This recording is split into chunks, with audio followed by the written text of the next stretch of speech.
This is the LarryInFishers.com podcast. I'm Larry Lannon. Today is March 20th of 2025. The Fishers Freight are about to become the latest professional sports team to call home the Fishers Event Center. The Fishers Freight will be a part of the Indoor Football League, and the commissioner of that Indoor Football League is Todd Tryon. So, Todd Tryon, thank you so much for carving time out of your busy schedule to speak with me and some of your new fans here in the Fishers area. Well, Larry, you bet. My pleasure. Appreciate you asking. Well, I want to talk first of all about you because I spent a little time looking into your background, and I would have to think that your resume is perfect to be a commissioner of a league, particularly this league. I mean, you're a former player of the Sioux Falls Storm, then you coached the Storm, then you bought the team, were the owner of the Storm before you became, and then sold it before you became commissioner. Another couple of statistics that stood out for me. You were in a leadership position when the Storm won four consecutive championships, which is quite something to say in any league. And you had a period of regular seasons with 126 wins and 18 losses while you were in a leadership position. That's just an amazing record. So, Todd, you clearly know something about winning and leadership. So, talk a little bit about the secret of your success. Well, I don't mean to correct you off the bat, Larry, but we won seven during my ownership. We won seven of 10 championships. Six of them were in a row, and Okay. it's Didn't mean to shortchange you. I'm sorry. oh, hey, it's okay. It's all right. Anytime you build a championship team, it's always about the people you're recruiting. It's always about the people you're surrounding yourself with. And you have to do a really good job of you don't have all the answers, and you just need to do a good job of recruiting people who can help fill the gaps that you don't fill. You got to create an environment that people want to be a part of. And that's really there's no secret success to building a championship organization. Uh, but it takes the right people to do it. And that's what we were really successful with, through all those years is, we were able to retain those people. You found them, developed them, retained them, and that's why we had such long-term success. Well, it's quite a record, and you should be proud of that. Let's talk a little bit about the Fishers Freight. They will start their inaugural season here in the coming days. They're going to start on the road in Arizona. Then their home opener will be April 4th here at the Fishers Event Center. I'd like for you to just talk about how this all came about. I know part of your job as commissioner is to try to attract and recruit good ownership and teams into the league. Did you reach out to Jim Howlett? Did he come to you? How did this come about? It was a scenario where we had brought on the Tulsa Oilers from the ECHL. And Andy Skirto over there, great guy. I'd said, hey, Andy, after kind of get to know him and realize that, they do things the right way. I was like, hey, who in the ECHL should I be reaching out to? And at the top of the list was the Indy Fuel ownership group. And so I just so happened I got a son who was playing AAU basketball. They had a tournament in Indianapolis. It's 2, 3 months from that point. I reached out to Larry McQuarrie because he was the president of Indy Fuel. I said, "Hey, I'm going to be in town this weekend. Love to grab lunch. I want to present something to see if it's for you or not." And that's kind of what started the process. At the time, he wasn't real interested, but I think what happened is saw the success of the Tulsa Oilers, and it eventually like, oh yeah, I guess this probably makes a little more sense. Started the conversations again, and they got a great ownership group there, and once they make a decision, they go. And that's what I really like about them. Well, I say that I covered the hockey team here, and I really do think that they do an excellent job of putting people in seats. They attract a good crowd, and I think the ticket sales are starting out very well for the freight. So I think uh, what you saw something that was very important. I want to ask you about the history of indoor football. I mean, there are plenty of examples in indoor football, which has been around for a lot of years now. Leagues will start, then they'll fold, then they'll start again. and then they'll fold again. But the IFL has been around since 2009. It was created when two leagues going on at that time, the Intense League and the United League, decided to merge in 2008 and had your first season in 2009. So the IFL's been around since 2009. I guess my question to you, as the current commissioner, how has the IFL, stood the test of time where other indoor leagues have not? Well, don't kid yourself. We've gone through our trials and tribulations, and it's always tough to get a league up and going and stabilize. That's the huge word is stability. How do you create stability is you have to recruit ownership groups, like the Indy Fuel. And through time, what we did is we merged a bunch of teams together. It was actually three leagues we merged together. It was 27, 28 teams, and most of those teams had no business owning a team. But that's the industry, is you get a lot of people who get into this because they love sport, think it'll be a cool business, but it is such a unique business. It is so different than any other business out there, and that's why you see such a high turnover when it comes to that. And kind of what happened is through time we shrunk down to six teams. Okay, 2017-ish, we were down to six teams, but it was six stable teams. And it's like that's when we found our backbone, that's when we found our identity, and that's when we made a commitment to each other that we are not going to add teams unless they're of certain standard.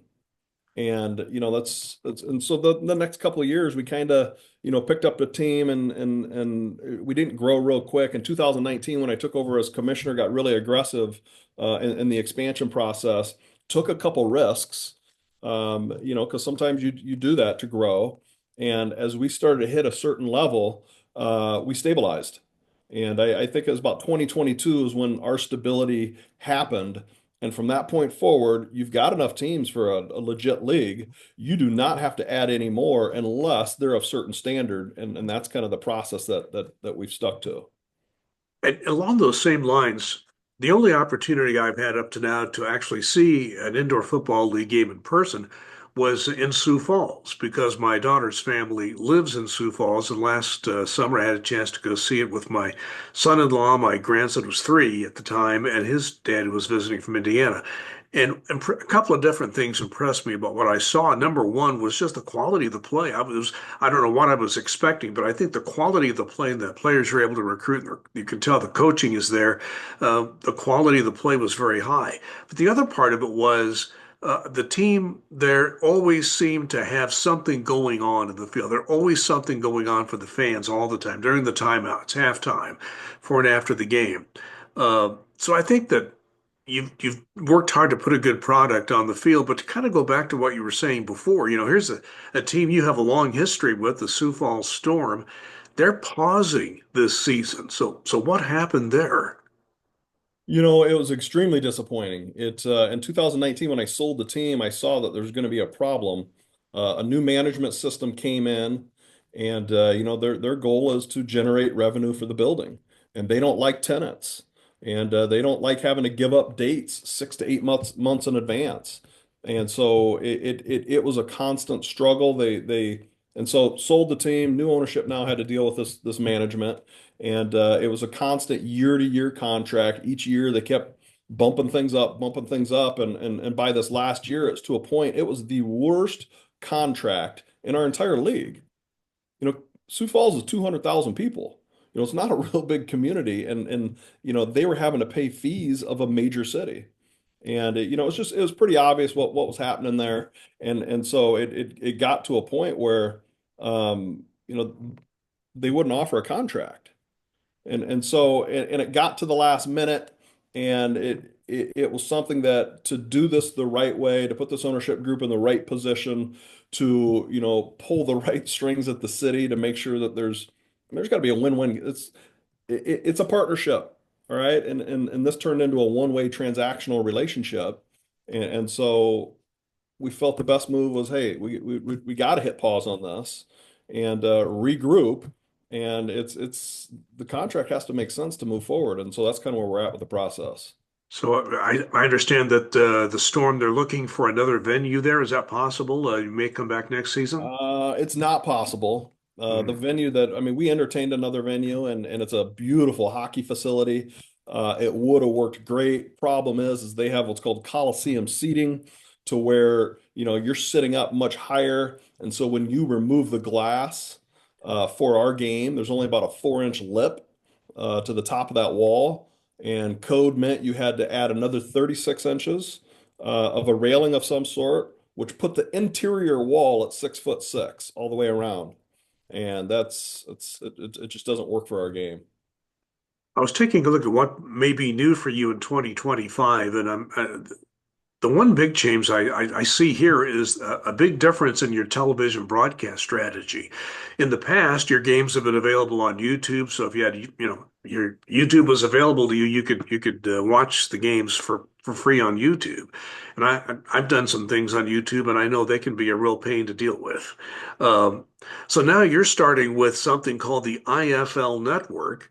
And that's going to be a situation where you could take a free 30-day trial, but then if you want to continue with it, there's a $9.99 per month subscription fee, or $29.99 if you want to go for the entire year.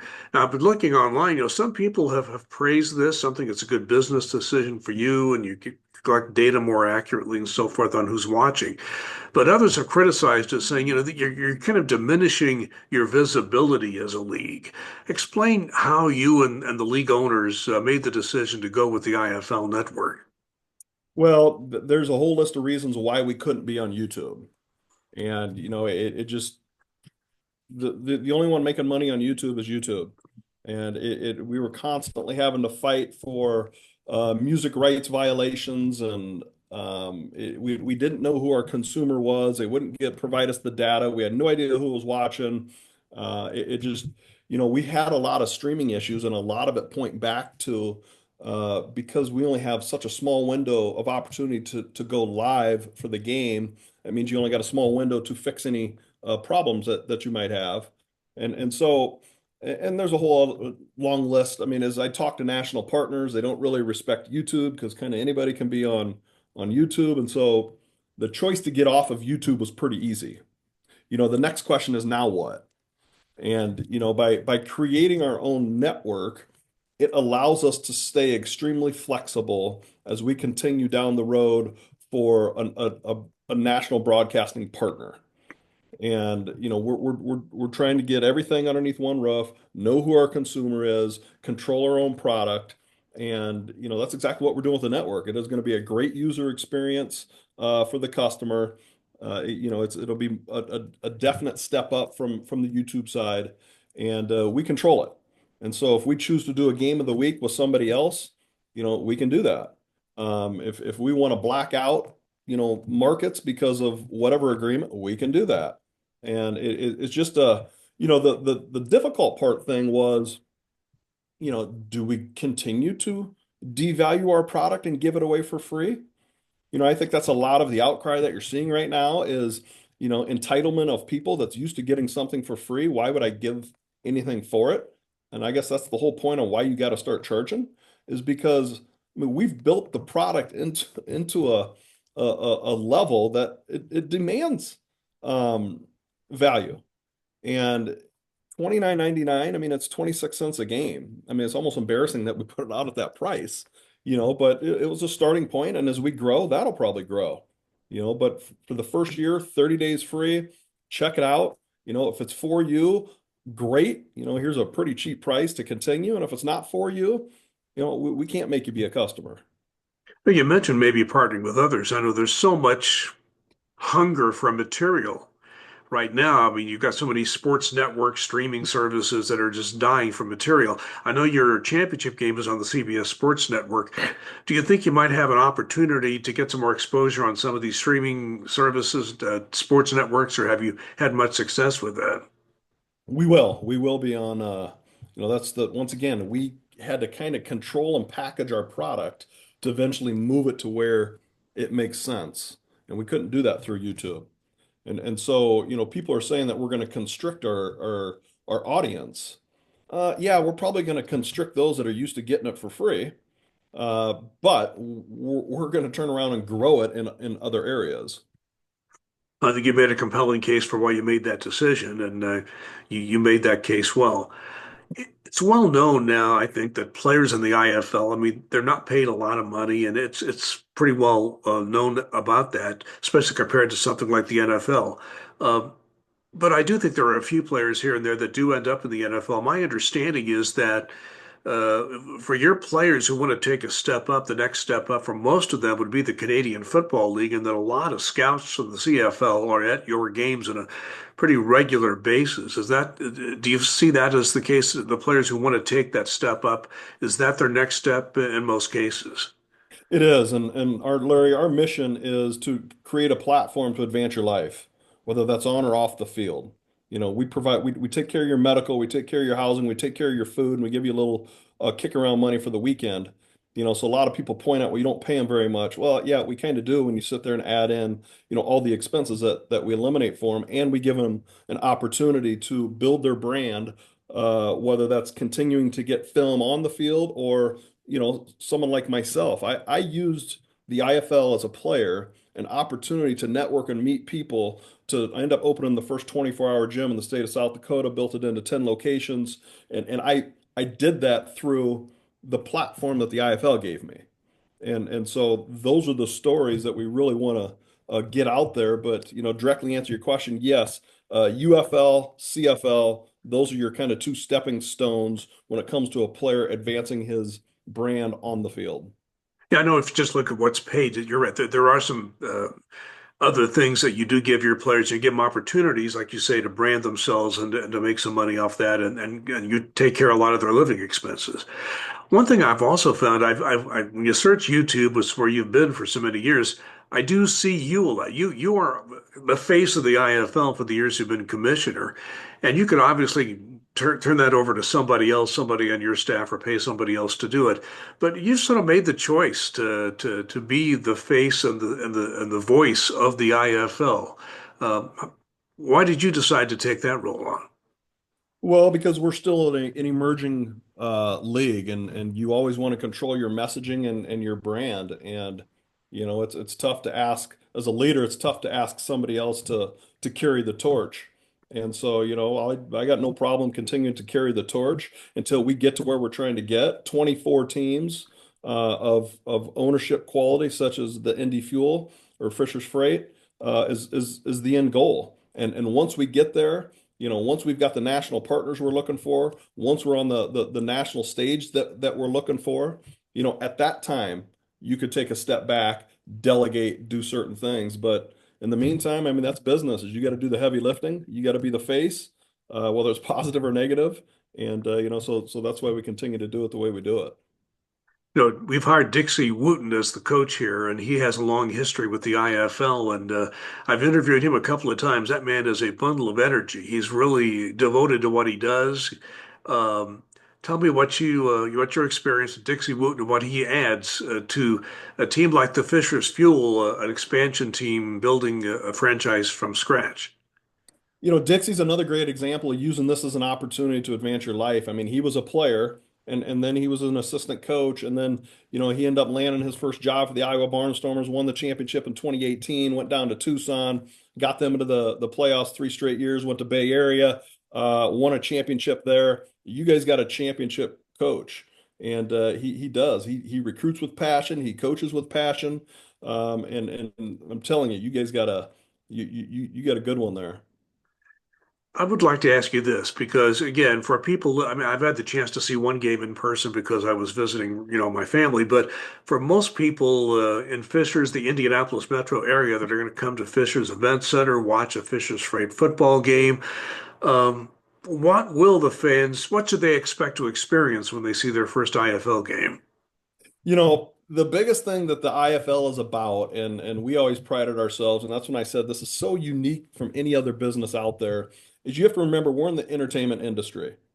And at some point, a football game is going to break out, and that's what you're putting out there is you're throwing a big old party, and at some point there's going to be a game kicked off, and so you have to be able to relate and attract to your kids, to your females, to your males, to people from all walks of life, because they're going to watch a game on April 4th, Friday night, there in Fishers. when it comes to Monday and they're at work, you want them like talking about, oh my gosh, you've got to go check out a Fisher Straits game.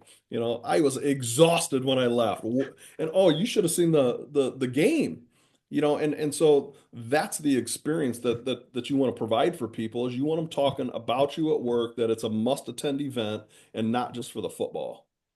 Yeah, and I've talked to Dixie about this. I want to give you a chance to talk about it too, because for people who are fans of the NFL, college football, high school football locally, you're going to find different rules in the IFL because it's a 50-foot or a 50-yard field, I should say, and so you're dealing with different rules, a different game in that sense. It's football for anybody who knows football, but there are differences. Kind of talk a little bit about how the IFL game is different than the football you may have seen elsewhere.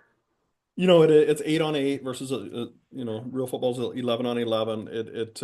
You're in a condensed environment, 50-yard field. It's by 28 in width, 28.5 in width.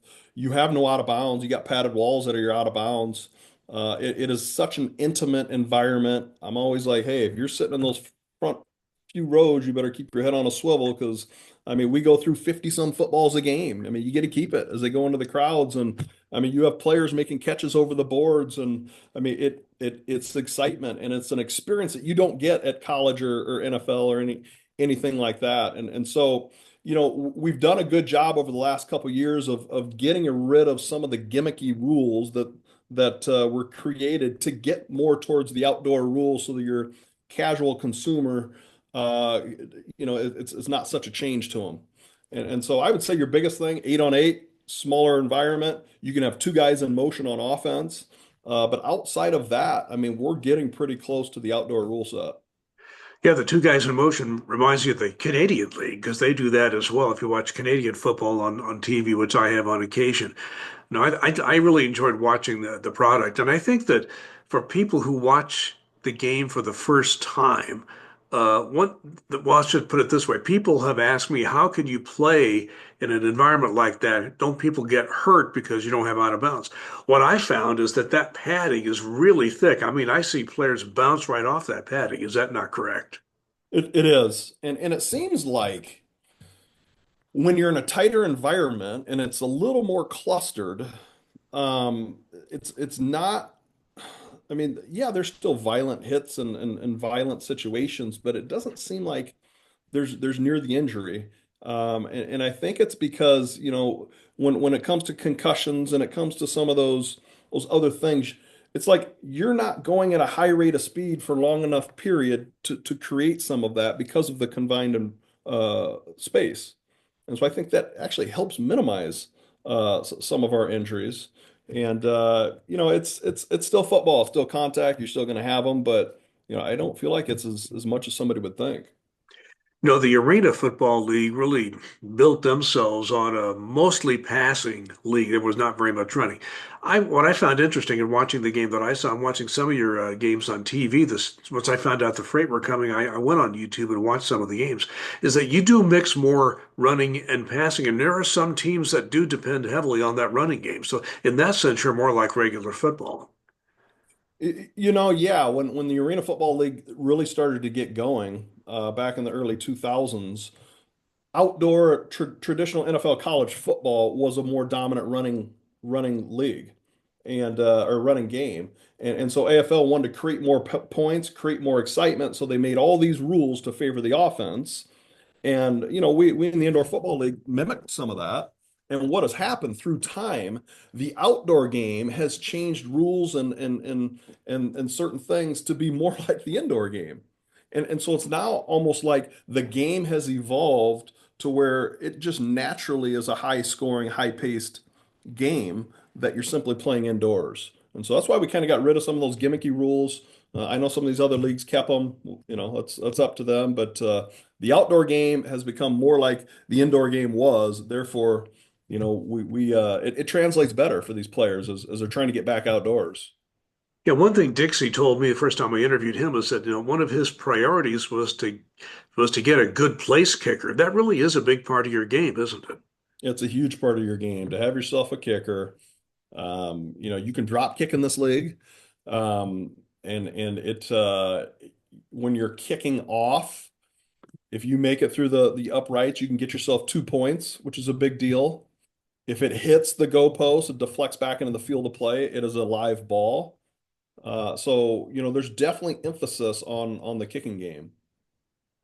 Todd, I'm going to thank you again for taking time to talk with me. Is there anything you'd like to add before we wrap this podcast up? I would just say that you've got to check out a game. It's something you can't explain. I mean, sitting here watching on YouTube or the IFL network does not give it justice as far as being there, feeling the energy, feeling hearing the music and seeing all the party activities going on. It is a great social outing. The cost of tickets are minimized compared to your bigger leagues. The concessions aren't quite as bad. So family of four can get out, $100 or whatever it is, have a great night, and you'll be talking about it come Monday morning. Todd Tryon is the commissioner of the Indoor Football League. The Fishers Freight about to start their first season in the league. Todd Tryon, thank you very much and really enjoyed talking to you today. Larry, appreciate the invite.